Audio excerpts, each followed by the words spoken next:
Okay, Shalom Ubracha. We are back. We are continuing with this amazing lesson, lesson 24, paragraph number 5.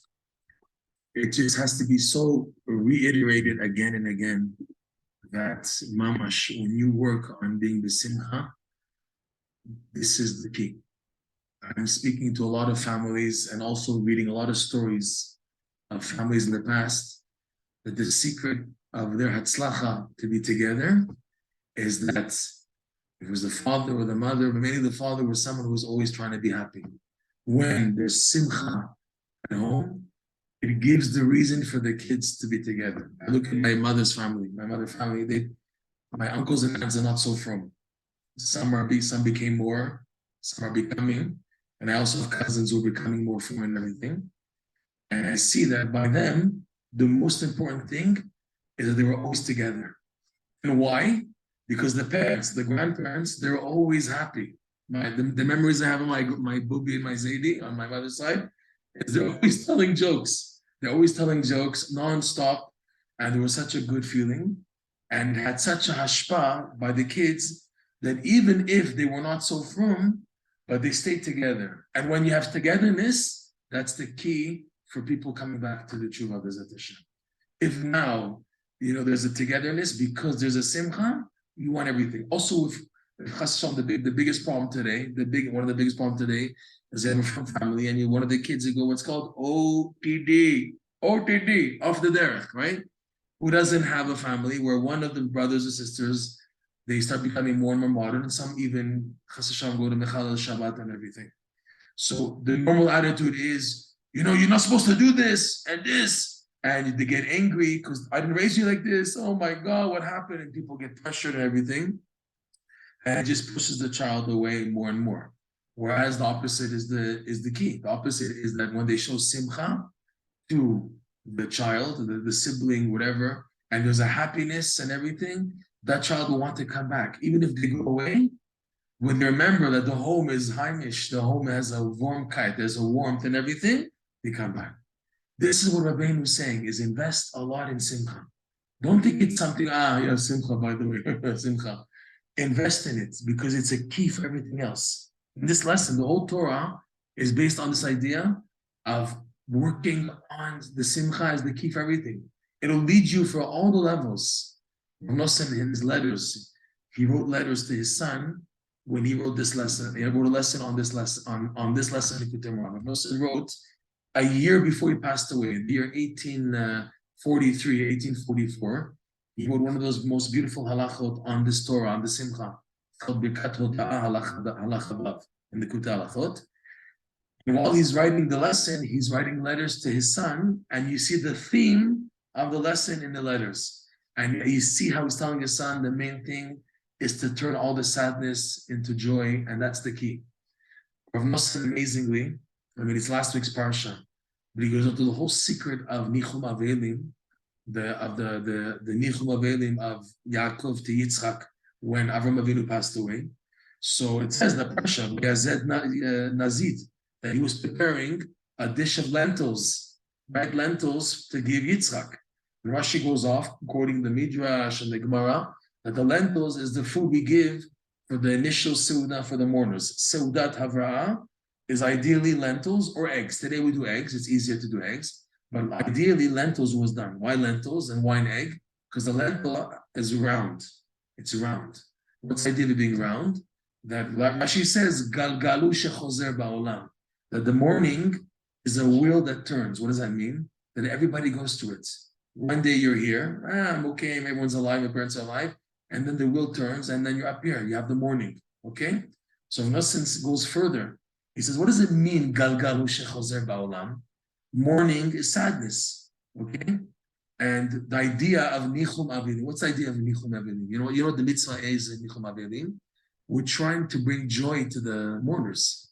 We're trying to bring, when you're coming to Menachem Avelim, it's a way of trying to bring simcha to the mourners. That's what we're trying to do. Now, instead of acting, telling jokes and everything, and putting on music, that won't make them feel happy. They'll make them feel worse. You have to know by just bringing them the food, being present, showing your love, That's already simcha. That's already a consolation. Rav Nosson, he shows that the main nechama of avelut is simcha.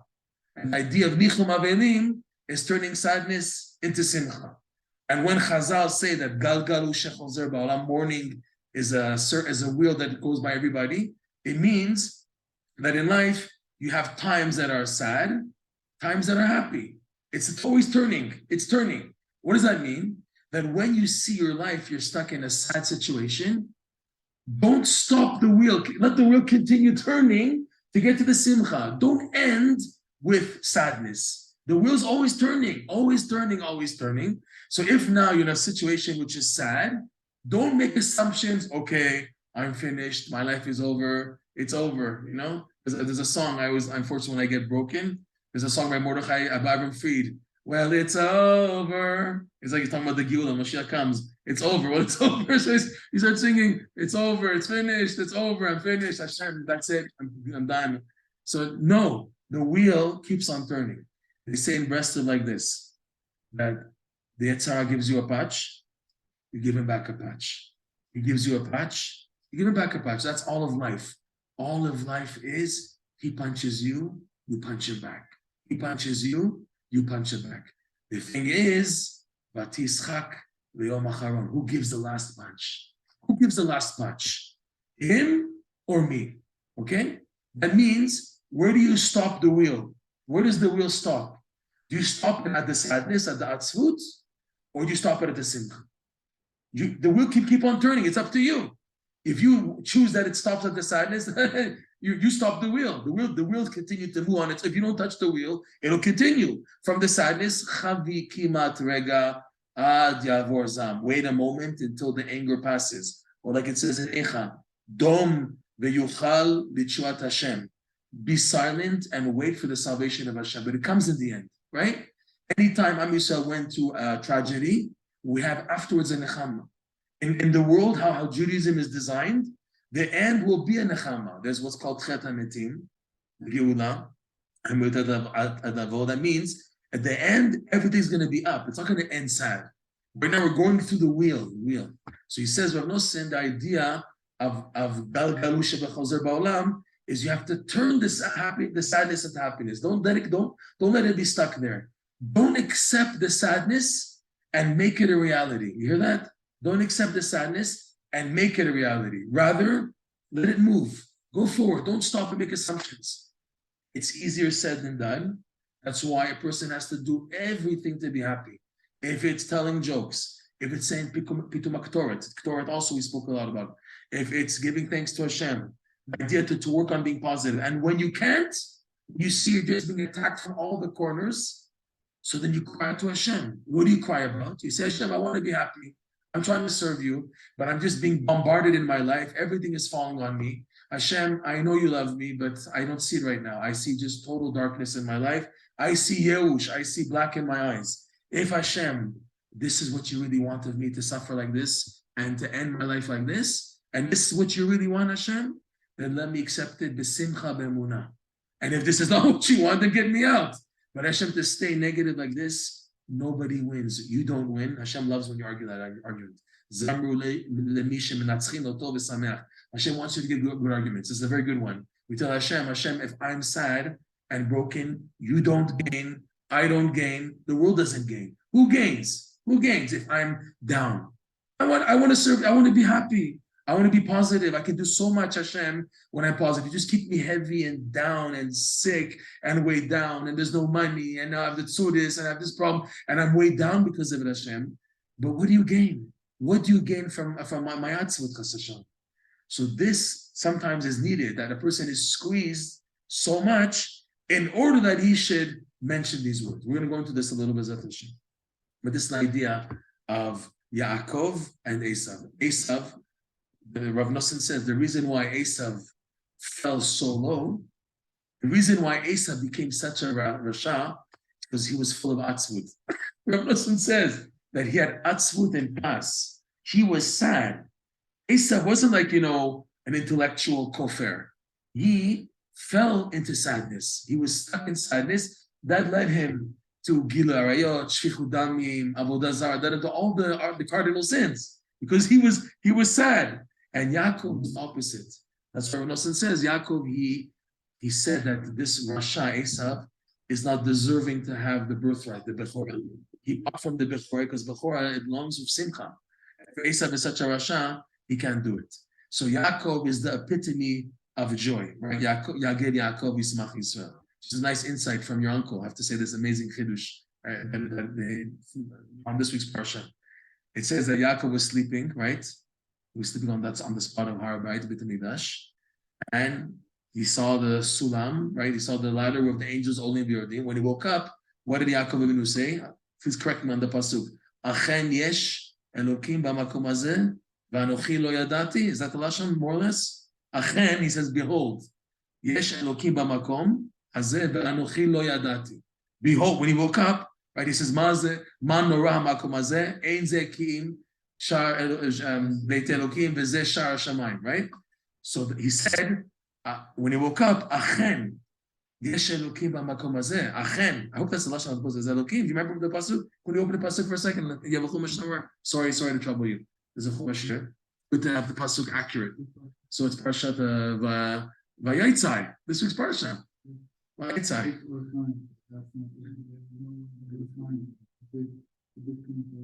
Where is it? Down. Okay, very good. Always when quoting pasuk, anyways, it's halacha. You have to look inside. It's not a frequently used pasuk. Thank you. Okay, so look at the pasuk here. Parshat Vayitzai. Okay, the beginning of the parsha. He's sleeping, right? He sleeps in Beit El. Okay.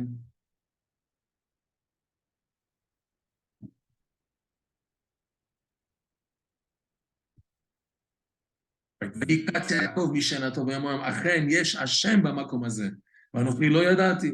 Yaakov woke up from his sleep and he said, Achen, yesh Hashem b'makom hazeh. That means the Midrash says he wasn't just given a revelation of the angels going up and down, but he saw the Kisei Kavod. What's on the Kisei Kavod? 4 images. You remember the Aryeh, Kruv, Nesher, and the face of Yaakov. The face of Yaakov. Mevakshei fanecha Yaakov Sela. So what did he say? Achen, yesh Hashem b'makom hazeh. Achen, Aryeh, Kruv, Nesher, the 3 images on the Kisei Kavod, I knew already he was here. V'anochi, but me also. Anochi, Aryeh, Nesher, Kruv, Yaakov, you. Lo yadati, I didn't know that I'm also there. So Yaakov, this is from your uncle, very Kiddush, okay? This fits in nicely. Mevakshei fanecha Yaakov Sela. Okay, the idea of the Yud. Yaakov, he's on the Kisei Kavod. He was Zocher, Yaakov. You should know the reason why Yaakov was Zocher to be more than Avraham and Yitzchak. He's called in the, we say in the Yom Kippur Katan and in the Slicha of Yom Kippur, right? Itkarlan Zechutei de Yaakov Shelema. It's called Yaakov the complete. More than Avraham, more than Yitzchak, because Yaakov, he was being tested non-stop in life. And his secret was what? Yaakov Yismach Yisrael. The key for Yaakov Avinu is that he was always besimcha. That was his key. That's why he's called Shalem.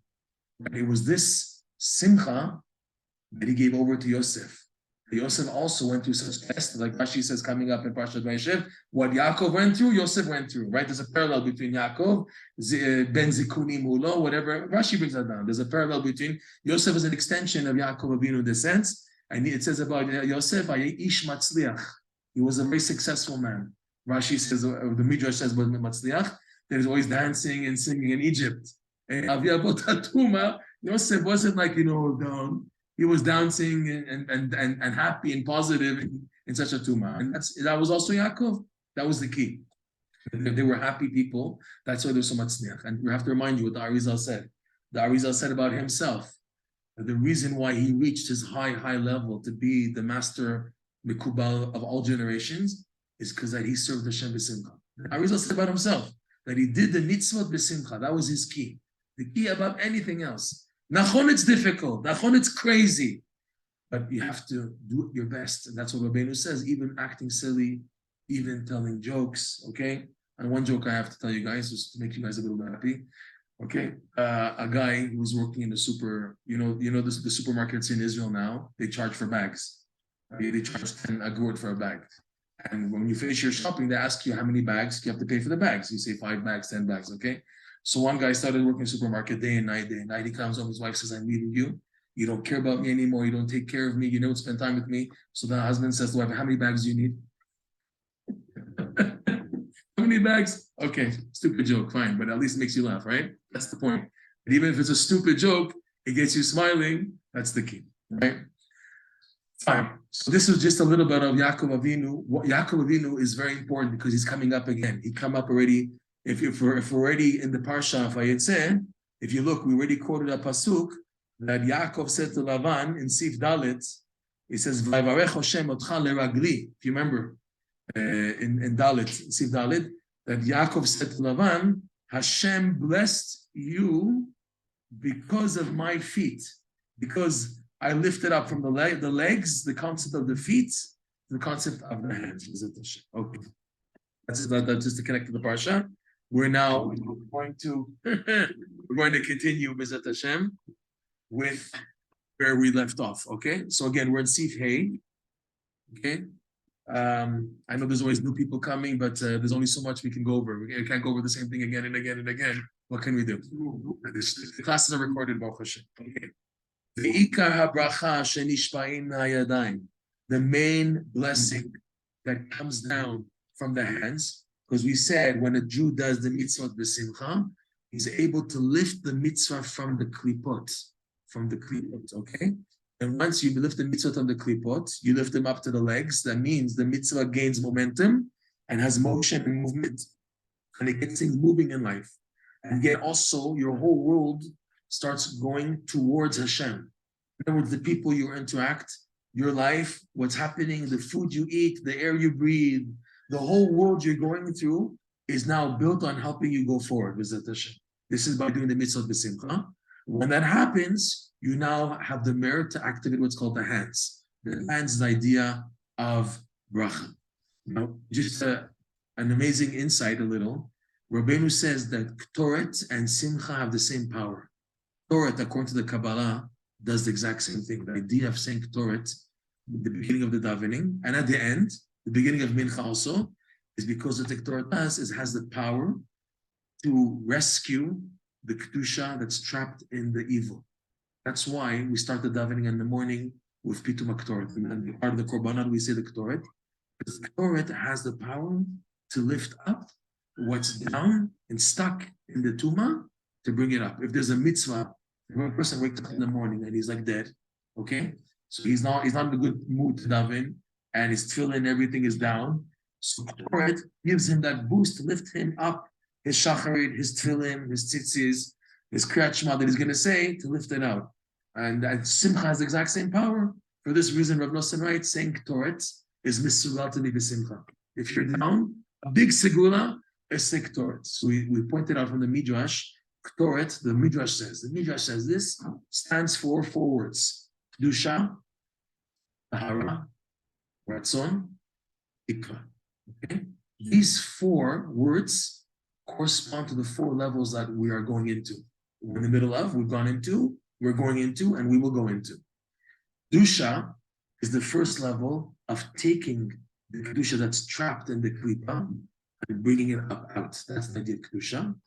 Once it's been elevated to the level of the legs, it's called Tahara. Now you purify the mitzvah, the Kedusha. Now the mitzvah can be done with a level of Tahara because you've rescued it from the evil. The third level, which we spoke about last week, is the idea of the bracha, Ratzon, Resh, Ratzon. The bracha you activate is based on your Ratzon. Poteach et yadecha, like we said, u'masbia lechol chai, Ratzon. Hashem opens his hands to everyone. U'masbia lechol chai, and he gives sviut, satisfaction to all living, based on the Ratzon, okay? And the final level, which is tapping into what's called Chokhmah Bina Dat, the infinite light, which we didn't go into yet at all, that's called Tikva, because that is the ultimate hope of Am Yisrael, is that the ultimate hope of Am Yisrael is L'chazot b'noam Hashem u'vakir b'chalon, right? David Melech, Achat sha'alti et Hashem, I have one request. There's like 5 million requests. David Melech says there's one request. Why? What's this one request? That this is the goal. What is it? Shifti b'beit Hashem kol yemei chayai, Lachazot b'noam Hashem, that's the goal. The goal of everything you're going through in life. The goal of the nice delicatessen on 16th Avenue and the food and the chasanas and going to Uman and the kibbutz tzadikim and the chasanas and the brisket and then paying the phone bill and this and finding a new dira and then getting mud and falling and slipping and everything. All of life, the goal of everything is what? To get to Lachazot b'noam Hashem. The goal of this funny world, this funny kinky dinky world, we all go through such funny things, and the weather changes, and the food changes, and the stomach aches, and the diarrhea, and everything you're going through. The goal of everything is Lachazot b'noam Hashem. What, me? Look what I'm going through. I'm so megusham. I'm such a chassideh. Look how I eat. Look what I'm going through, and fressen and everything, and I'm just so detached. And me too. And the answer is yes. That's the goal. The goal of everything. Not everyone is zocher, fine. And not everyone is zocher. That's the challenge of life. The life, you see this world, you see a physical world, and the goal is to have the eyes of tzaddikim that you can, like David Melech is saying, lachazot b'noam Hashem. To get to that level where you can see Hashem everywhere. That's the goal. Okay? It's not easy, but if you have a ratzon, which is what we're going to go into again now a little bit more, you can make it as Hashem. So we're at the stage of the reish, of the Ktoret. The Ktoret is something so powerful that it helps at every level. It helps for the kuf, for the initial stage, lifting a person out of the tumah. It helps for the tahara, now to purify the air, to purify the atmosphere, to purify my environment, that I can be conducive to come close to Hashem. It's good for the ratzon. The Ktoret is good for the ratzon, to build a ratzon that even though I am as I am, we're going to this Bezat Hashem Allah today, and still have a good ratzon and express it. Okay? And then finally, the goal that Ktoret is also good for the tikva. To connect me to the Hashem, to the Eibishter, to connect me to see Hashem. That's why Ktoret is so important, not to skip in davening, and to do as much as possible to invest in understanding the Ktoret, just saying it. At least saying it, when you can say the Kavanah. Okay? But why? Because Ktoret brings simcha. That's basically it. The goal of Ktoret, the pasuk Rabbeinu brought in the beginning of this lesson, Ktoret yisamach lev. Okay, so let's go back. Ikar bracha shenishpaim nayadayim. The main bracha that comes from the hands, the person now is zocher to go up to the level of the hands. Okay, which means he's at a point to receive and to give. His hands receive and hands give. Legs is more momentum, motion, movement. Like we said about the molecules, we give an analogy. When you heat up a pot, how does it work? The gas heats up the molecules, which is the tiny particles that make up everything in the world, the metal of the pot and the water inside. So the fire touches in one area with the molecules of the metal. So the molecule starts moving like this, and it starts moving the one next to it, and then until all the millions of molecules are moving, and then it starts touching the molecules of the water, and that's how they heat up. So a mitzvah does the exact same thing. If you're zocher to do a mitzvah b'simcha, it shakes up your whole environment. That's the idea of legs. Okay? Yadayim, now hands, is more associated with the idea of bracha. We went into this a lot. Remember, the 10 fingers of the hand are activating the 10 sfirot. The 10 sfirot are connected to the Asama, that Hashem created the world, and Hashem created the fingers, the Midrash says, like tzinorot. An animal, for example, is curved. You see a dog or a wolf or an elephant, animals, behemoths, chayas, they don't have straight fingers like us. Human beings are unique. Even the chimpanzee and the ape, they don't walk like this. They walk like this. The human being, normally we walk. Hands and the fingers are straight normally. Because the fingers of a human being are channels for Kedusha. And we went into this a lot, so we're not going to go into it again. So bracha is associated with the hands. And he says the main bracha, be smart, is sechel. Sechel basically means to know and see Hashem in your life. That's the goal. Lachazot b'noam Hashem u'baker b'chalo. Shifti b'beit Hashem. All these expressions is seeing Hashem in your life. That's sechel. Okay? That's how the bracha, when it comes down to this world, when Hashem descends down from Yadayim, you see, it's like Hashem's hands, because it's coming up the pasuk, Hashem's hands. His hands are activated through our hands. Until now in the lesson, by the way, Rabbeinu and Sif Dalit spoke about our hands, like Vayisa Aharon et Yadav, and then it says Midei Avir Yaakov. These are hands of tzaddikim, right? The hands of Aaron, the hands of Abir Yaakov, Midei Abir Yaakov, it's interpreted as not just Hashem is the Abir Yaakov, right? We say Aneinu Abir Yaakov. Hashem is called Abir Yaakov, but the way the Midrash interprets it, Abiruto Shel Yaakov, from the hands of the strength of Birut Shel Yaakov, right? You remember the whole story we went into with Yosef?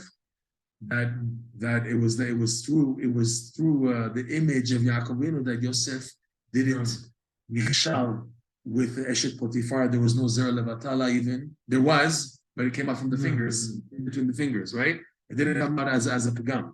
And that was we went into it a lot, and the Yadayim of Yaakov, fine.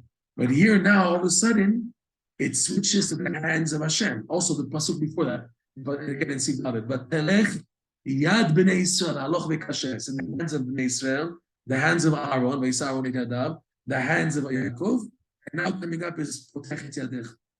So Hashem is mashpia from his yadayim. Ikar bracha shenishma yadayim. Hem sechel.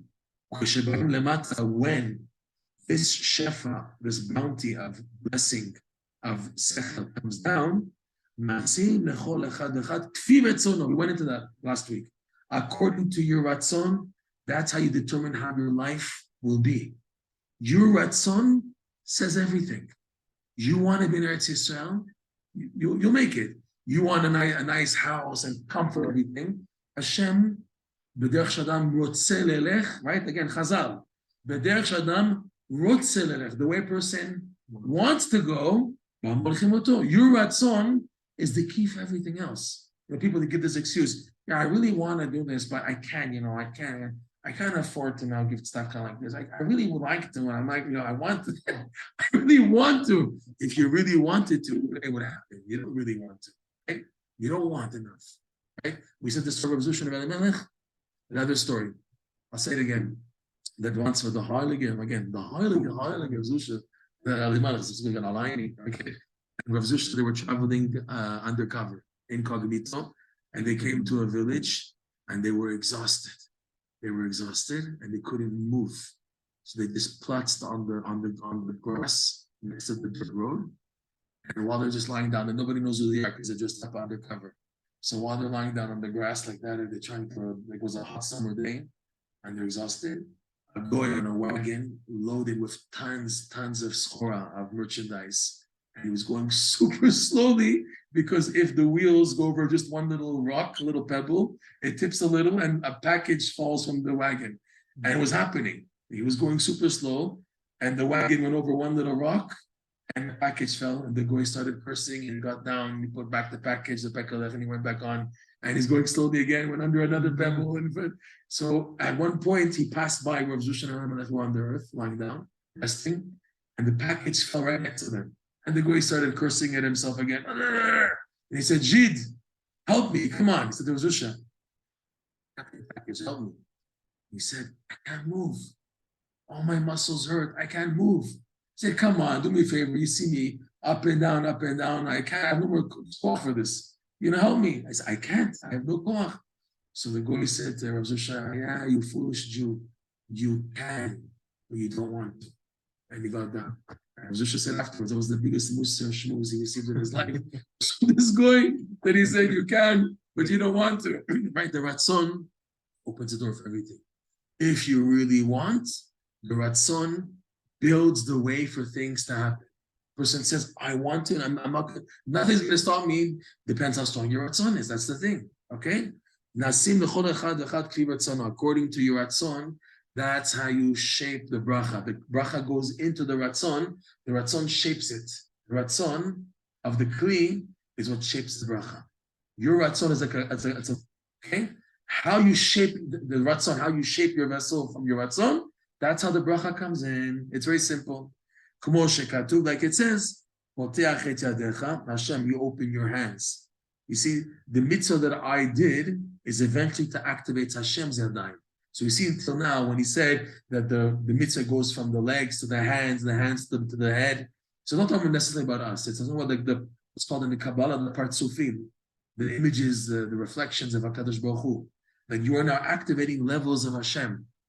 Okay? So Hashem's hands are opened thanks to you now doing the mitzvah b'simcha. You reach a level now where you can be potechet yadecha, u'masbeh lechol chai, and you give satisfaction to a kol.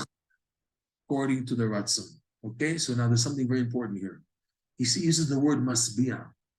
Masbia, which means to be satisfied. But a person can never be satisfied with this world. You know, satisfaction only applies just to ruchniut. In this world, there's no satisfaction. Who's satisfied from this world? One who has 100, wants 200. You can't be satisfied from this world. So where is this sviut? Who has sviut? Lechol chai, like we said, the Zohar explains. Kol chai is a tzaddik. Why is a tzaddik called kol chai? Because the tzaddik is always alive. Tzaddikim b'mitatam purim chayim. A tzaddik is all living. Why is he kol chai? Because he's always alive. There's not a time when he's dead. The tzaddikim in their grave, they're still alive. The tzaddikim are called kol chai. They have sviut. But why? Because of their ratzon. Their ratzon is what determined them to have sviut and to be called kol chai. Your ratzon is the most important factor of you getting anywhere in life. It's the ratzon. Okay, simcha is what builds the ratzon. If everything is just negative, you'll have no ratzon. Right? You're wanting to be a good person is because you're positive, because you're happy. You believe that this is the right thing to do, and Hashem shows you clarity that this is the right pathway to take, and it's positive, and you have a simcha in doing it. Boom! This will now open the door for the ratzon. The test is when they take away the opening and they take away the simcha from the situation. You have to build your own simcha. Are you going to continue with your ratzon? They say from Shemaim, you want? Let's see how much you want now. And they close the doors, like we said last week. The Yetzirah, he plays games with the Naaseh. We don't have Asiyah. We lost the crown of Naaseh. So because of that, a person is in darkness, and they say, let's see how much he really wants. And when a person is in darkness, all he can live off is what's called in the Kabbalah Rishimu. Rishimu means the impression he has left from the experience he had. It's like Rabbeinu says in the Likutey Moharan, it's like a person who was blind, but once could see. So the person who's blind now, but he once could see, so his simcha is of the memories when he could see. I remember this, I remember that. So a person now who's in darkness in life, in his Yiddishkeit, let's say, for example, he doesn't feel anymore the gishmak in davening. He doesn't feel the gishmak in being a yid. Everything is just a burden, everything. How could he bring chayut into his life? By remembering the good that he once experienced, and now strengthening the ratzon to reconnect to it. The ratzon he has now can bring it back, he says. You don't have to stay blind. You were once this visual, you had sight, you lost it. While in darkness, if you work on the ratzon, you can get back to seeing again, B'ezrat Hashem. That's an analogy he gives to this. So the tzaddikim are called kol chai. Their reason why they have sviut, okay, is because of the ratzon. They worked hard on their ratzon, meaning what? Whatever they went through in life, they held on. How did they hold on? With ratzon. That Hashem, we're going to go into this now, okay? That Hashem, even though I am far, and Rabbeinu says, don't think a tzaddik can't fall. A tzaddik can also fall. The thing is, the tzaddik gets back up afterwards. That's why he said in Breslov we drink 7-Up. Remember that. That's a joke. We drink 7-Up. Sheva Yipol Tzaddik Vakam. We fall 7, we get up. That's a drink of tzaddikim. Sheva Yipol Tzaddik Vakam. The tzaddik is someone who drinks 7-Up because he falls. The pasuk says, Sheva Yipol Tzaddik. But tzaddikim are supposed to be like the picture of the Chafetz Chaim, always shining. But such a tzaddik, such a kedusha v'tahara, and he was always like that. No, he wasn't always like that. He went through nisyonot in life. They don't tell you that what the tzaddikim went through. They just show you the nice smiling alter Rebbe with the nice whiteboard, and he's old and he's smiling. They don't tell you what he went through. Did you know what he went through? Do you know all the nisyonot of Kaas? Well, he never screamed in his life. How do you know? Do you know what he went through? Until he became who he became. What nisyonot he went through? The chiddush is that he kept on going. Why did he keep on going? Because of the ratzon. Why was there ratzon? Because he had what to be happy about. He had a happiness that there is a nechama, there is a consolation in this darkness, that there's a light, and that pushes me to have my ratzon still there. We said last week, the Yetzirah wants a person to give up. When he takes away the ratzon, he won the person chas v'shalom. Okay? So let's go on. How do you do that? How do you maintain ratzon to be a kli for the bracha? So it seems the chora is talking just for tzaddikim. Okay, how about us now? How about little people like us? Okay, you give me a pasuk, you bring psukim about Aharon and Yaakov and V'talech b'nei Yad b'nei Yisrael haloch lekasher v'yisar nitadav. How about me? What about little me? Bechen, look what he says here. Bechen. We explained the verse last week. Comma, Ratzon. According to the Ratzon, that's how Hashem says. Like we explained now many times already. So Bechen, Mi Shehu. What a term. What a term. Thus, someone who's a master of the nefesh. What in the world is a Baal nefesh? And why Rabbeinu is bringing this funny lashon? Okay, look what he says. Bechen mishu Baal nefesh tzarich lechaven retzono sheyamshich birkat sechel. So therefore, someone who's a Baal nefesh, since the main bracha is sechel, so therefore, tzarich lechaven retzono, you should direct your ratzon to draw down the birkat sechel before it changes the shape based on a different ratzon. Like he said, that it changes shape based on your ratzon. Okay? So now, if you're a Baal Nefesh, you will aim to maintain the original pure state of the bracha, which is sechel, intellect. It's a Baal Nefesh. When you hear Baal Nefesh, what do you think? And he brings proof. There's psukim to show. He brings a pasuk from Mishlei in Baal Nefesh. If you're a Baal Nefesh, if you're someone who's worried about the tachlit always, if you're someone who's always looking at the tachlit, you're always looking at the necessities of the neshama as opposed to the body. You have people, they say, yes, I like olam hazeh, but I also want I like olam haba, but I also want olam hazeh. I also want to have a nice car, a nice family vacation every summer in the Poconos, whatever.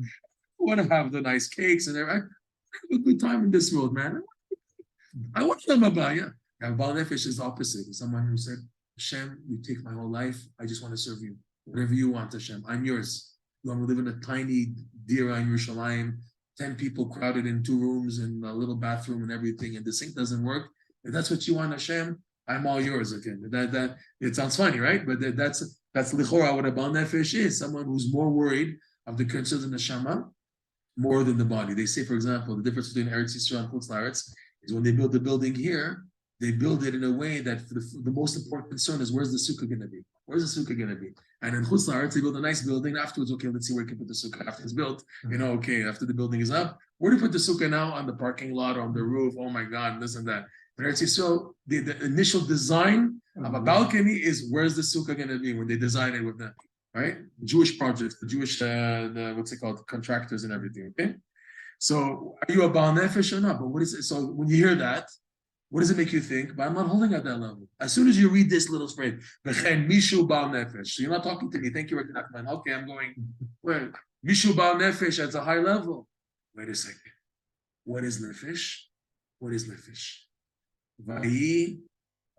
What's the pasuk in Bereshit? The Nefesh Chaya. Vayi Adam. The Nefesh Chaya. Remember?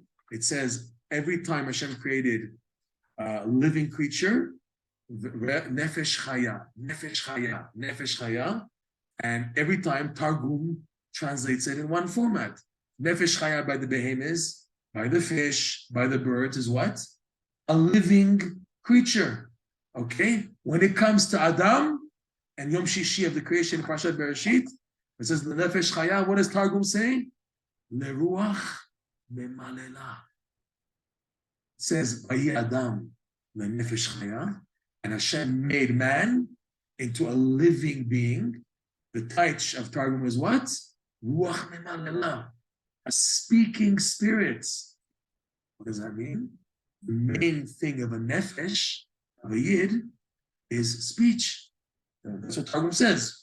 Ruach memalela, nefesh chaya, a living nefesh, a nefesh that's alive, is what? Is a spirit. Ruach, even though it's nefesh, the Targum calls it a ruach, because ruach is where speech is involved with it. You speak with breath, with air. So the nefesh is expressing itself with the air, with the ruach memalela. That's how nefesh chaya is interpreted. So take that, apply it to here. Al nefesh means someone who's always speaking to Hashem. What does that mean? Like we said last week. Even if I'm having major tests in life, and the tests are showing me, the tests trying to show me, you're never going to make it in life. You're never going to be a tzaddik. You're never, and non-stop Chalishut died from the Yitzhara, because like we said last week, he took away we lost the Keter of Naaseh, right? We don't have the Keter of Naaseh. I mean, the Yitzhara has permission to ruin our life, mix up our lives, make our lives miserable with asiyah, that this doesn't work out, and I blame myself in here, and I couldn't hold myself back, and I started smoking, and I started eating, and this, and then, and always blaming because the asiyah is blemished, okay? What do I have left in life that still gives me hope? It's the Ratzon, the second crown of the Keter of Nishma, like we said last week. Nishma is Ratzon, right? That, like we said in the Midrash we quoted, that the Yitzhak didn't touch. That we didn't lose. At Har Sinai, we didn't lose the crown of Nishma. We went last week, it was a whole shir, you missed it, Chaval. But there's a stir between the Gemara and Shabbos, Daf Pechet, and the Midrash Rabbah, where the Gemara says we lost both crowns of Naaseh and Nishma. 1,200,000 angels came to take away the two crowns. But the Midrash says we lost only one crown, the crown for Naaseh, and not the crown for Nishma. So Nosson resolves the stira. He says the chitzoniyut of the crown was taken by the angels, but the pinimiyut of the Keter of Nishma is connected to the pintel yid, because Nishma means ratzon, I want to listen. So that as soon as the crown went on the yid, the inner light went inside. So even if the crown was taken away, I still have it. I'm going pretty fast, but that's a summary of that lesson. Which means what? That even if my life contradicts what I want, who am I really? My ratzon. But on condition that I'm Baal Nefesh, that I'm a Baal Nefesh, meaning that even though I do what I do in life, Chas v'shalom, a person can do, Rabbi Nosson says it's clearly tens of times in the Likutey Halachot. And even if a person does the worst things in their life, if he continues talking to Hashem about it, he says, Hashem, I do terrible things, I do bad things, but I tell you, Hashem, I want to be a good Jew, I want to come back to you, I still want to do tshuva, I still want to be up there, Hashem. I've done the most terrible things. I continue to do terrible things, but I don't want to be like this. The fact that a person gives a verbal retaliation, he does what's it called? How do you say shvita? How do you say it? A person gives what's the word in English? Come on. He's on strike. He said, Hashem, I'm not accepting how I am. I am one way, but Hashem, I'm telling you, I'm not really like this. I want to be a better person. So what is koveya? Your ma'asim or your ratzon? Your ratzon. Rabbi Nosson says this many times. But the only way that can tip the scale is that if you're doing daily hitbodedut and you're expressing this, you're saying to Hashem, I want to be a good Jew. And I'm fallen and I'm so far. I don't know how I'm ever going to make it in life. You know, I read the stories of tzaddikim and I see where they are and I see where I am. It's like now 180 degrees. You know, I'm like, they're all the way there and look where I am. This doesn't apply to me. And the average person, when he sees this, they just give up already. Most people that gave up is because of that. But if now you're able to maintain being a Baal Nefesh, which means that you're a master of the speech of the Ruach Memalela, right, which is the Ratzon, and you express it, then if that's the case, meaning what? That even though you're going through all types of crazy things, you're telling Hashem, I still want to be a good Jew. I still want to serve you. All this is connected to the Sechel. Sechel means what? Perception of God. I want to be close to Hashem. I want to be one with you. I want to serve you. I want to be like this with you, Hashem. Right? I want to be with you, Hashem. This is the Sechel. Meaning what? That person doesn't get distracted by what he's doing to ruin the Ratzon. It hasn't even chipped the Ratzon. Yeah, for example, these people, they start davening. They became good daveners when they're like 18 years old, 19 years old, 20 years old. They get married and they say that's a new beginning and there's a fresh guy, okay? These same guys, you look at them 20 years later when they're 40, how do they daven? They have a joke in the film world. When does a Baal Tshuva pass the border from being a Baal Tshuva now Balbus? When he starts talking in the Chazarat HaShatz. That's the sign that he jumped from being a Baal Tshuva to Balbus when he said, right? 20 years, what happened? What happened? They gave up. Why did they give up? Because they saw that for 20 years they're trying to daven, and the Yetzirah, and they said, Hashem, how much can I handle? How much? I'm trying to daven for 20 years. How do you want me to still hold on? Why is that happening?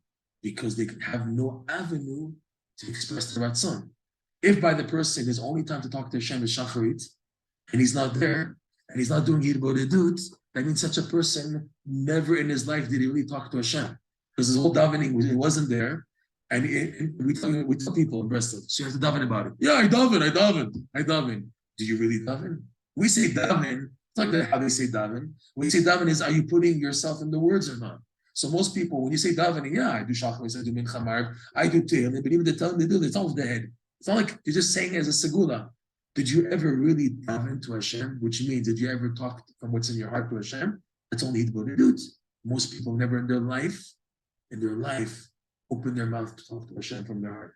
Most people. And if it's like, to help me like that, please daven for Akiva B'Rachel, but did you ever talk about your spiritual ratzon? We always talk about Bane, Chayim, Zoneh, but the Gashmi. Did you ever speak about Hashem, help me to daven? We said last week, right? He came once to Breslev, and all night there was a lot of people from Tzedlech. And Mordechai Chernobyl at the end of the night, he said, a whole night with people lined up for Kvittel. The whole night was Gashmiut. Only one person asked for your Shemayim. Only one person asked on the Tzedlech for the Kvittel for your Shemayim. What's going on here? This is what we need.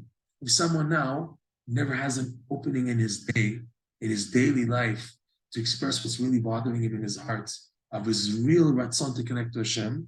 So what do you expect 20 years down the line that became a typical Baal Bos and he's davening like a schlepper and then he's not saying, what do you expect? Of course it's going to be like that. Of course the person is davening and he's not there. And he started off with fire and brand and everything. And 20 years down the line, he's not there anymore. Of course, because he had no time to be a Baal Nefesh. Baal Nefesh means you express, a master of expressing your Nefesh. What's your Nefesh? Your speech. What's the main is ratzon, to express the ratzon. Okay? So this is Bechen, Mishu Baal Nefesh. Rabbeinu's warning you. Mishehu Baal Nefesh, someone who's a Baal Nefesh. Not everybody. It's up to you. Again, it's also up to you. Do you want to be a Baal Nefesh? Or do you want to be a Baal Gaiva? What do you want to be a Baal? What do you want to be, right? If now you want to be a Baal Nefesh, which means you give priority in your life to connect to the Nefesh, which is speech, which is how you express what's really inside of your heart. Hashem, I want to be a good Jew. I want to come back. That's why we say in Breslev, the most important book that we have in Breslev is Likutey Tfilot. More important than Likutey Moharan, so Rav Noson's prayers. People don't know this. Rav Noson said, for every day people don't say these prayers, they're going to give a din b'cheshbon. Rav Nosson said, for every day people who know about these prayers and don't say these prayers, they're going to give a din b'cheshbon. He didn't say that about Likutey Moharan. He didn't say, you think Likutey Moharan, that's the main sefer. He didn't say that. From Likutey Tfilos. Because the main goal of all the Torah you're learning, everything, is your ratzon. The bridge between what you learn and you're doing it is ratzon, and that's tefillah. Right? That's being a Baal Nefesh. To make sure you're davening every day. To have that time slot, that you have that time to express what's bothering you in your heart, and your pnimiyut, your inside, and that expressed to Hashem. So Rabbeinu's warning, Bechen mishu Baal Nefesh, if now you're a Baal Nefesh, tzarich, you have to. Tzarich, this is the category. It's someone who's looking to connect to the true Ratzon. When you ask a Jew what he really wants inside, he'll tell you. You ask any Jew, even the farthest Jew, you take a secular Jew, and you drive them crazy for 1 hour. At the end of the hour, they'll tell you, I deep down inside want to be a good Jew. I want to become a Talmid Chacham. I want to serve Hashem, but I can't. My life is finished. I'm stuck. I chose a different avenue and I can't do anything anymore about it, right? They say, I really want to, but I can't do anything about it, okay? Rabbeinu says, don't say the second part. I want to, period. But don't say I can't do anything about it. Say, Hashem, help me get out of this. I'm stuck. Get me out of this. I want Hashem. I don't want to be like this. I don't want to be a fat batata potato head, Mr. Potato Head, 500 kilos, walking around and stuff like this. I am like this, Hashem, but I don't want to be like this. And I'm telling you, Hashem, I don't want to be like this, okay? So again, that's the idea of the Ratzon. Meishehu Baal Nefesh, someone who's a Baal Nefesh, tzarich lechaven retzono shiamshich birkatzechi. You have to, this is the definition of a Baal Nefesh. The Ratzon, the speech, those three. Verbalizing your Ratzon. Verbalizing it. Yeah, I don't. No. Express your Ratzon. That's what Hitbodedut basically is. Express your Ratzon. Tzarich lechaven retzono shiamshich birkatzechem. You have to direct your Ratzon to draw the Birkat Sechel, which is the blessing of Hashem. I want to connect to you. Open up my dot, how I can connect to you. Birkat Sechel. Did you ever wonder what's the difference between Chokhmah, Bina, Da'at, and Sechel? Okay, what is that? What is Chokhmah, Bina, Da'at, and your Sechel? What is Sechel compared to Chokhmah, Bina, Da'at? So the Rav Chaim Vital explains this very nicely. Chokhmah, Bina, Da'at is the input of the intellect. In other words, the actual godly influx. Chokhmah, Bina, Da'at coming from Hashem. And your sechel is the brain capacity to contain it. You have a brain, okay?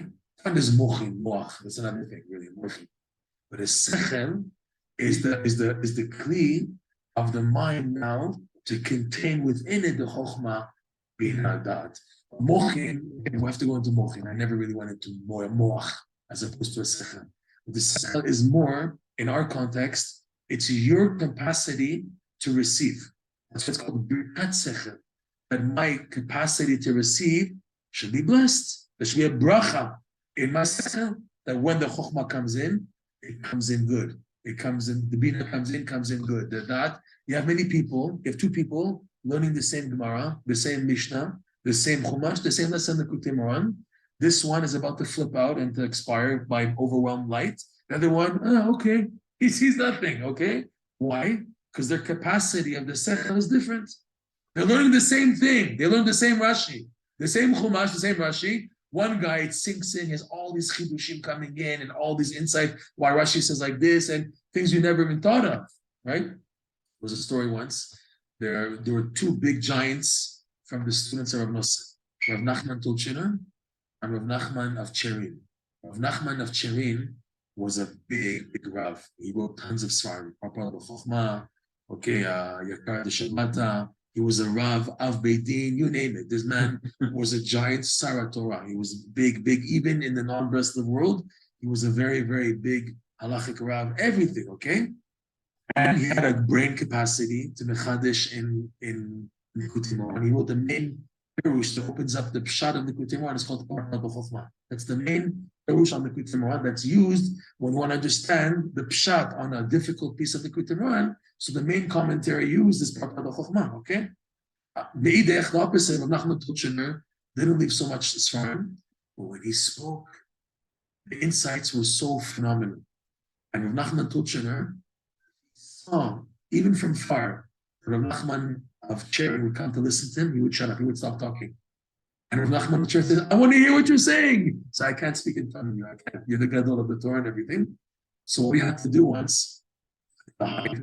So Rav Nachman Tulchiner didn't see him. They didn't live in the same city. Nachman Tulchiner lived in Uman eventually. He lived in Tulchin, that's why it's called Tulchiner.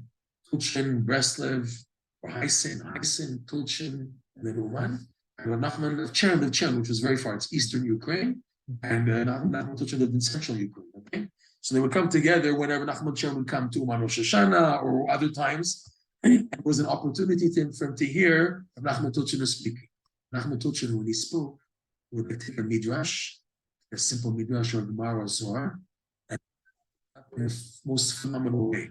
Okay, and even though he wasn't such a lamdan like the, he had this birkat sechel that things would open up.